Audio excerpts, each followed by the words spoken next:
রাজধানীর উত্তরায় দরিদ্র ও দিনমজুর মানুষের মাঝে ফ্রি মেডিকেল ক্যাম্পেইন সেবা চালু করেছে বিএনপি। সকালে উত্তরা ১০ নম্বর সেক্টরে ফ্রি চিকিৎসা সেবার কার্যক্রমের উদ্বোধন করেন ঢাকা মহানগর উত্তর বিএনপি সদস্য সচিব মোহাম্মদ মুস্তফা জামান। মেডিকেল ক্যাম্পেইনের সেবা নিতে দূর দূরান্ত থেকে ছুটে আসেন নানা পেশার মানুষ। বিনামূল্যে সেবা পেয়ে খুশি রোগীরা। প্রতি শুক্রবার সকাল থেকে ৩ ঘণ্টাব্যাপী চিকিৎসা সেবা দেওয়া হবে।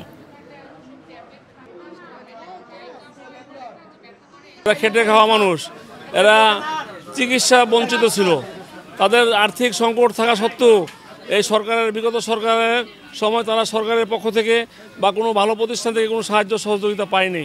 শেখ হাসিনা পালায় যাওয়ার পর আমি চিন্তা করতেছি এই ধরনের লোকদেরকে যদি আমাদের সুযোগ আসছে, আমরা যদি হেল্প করতে পারি, তাহলে এই মানুষগুলো, এই দেশের মানুষগুলো একটু ভালো চলতে পারবে।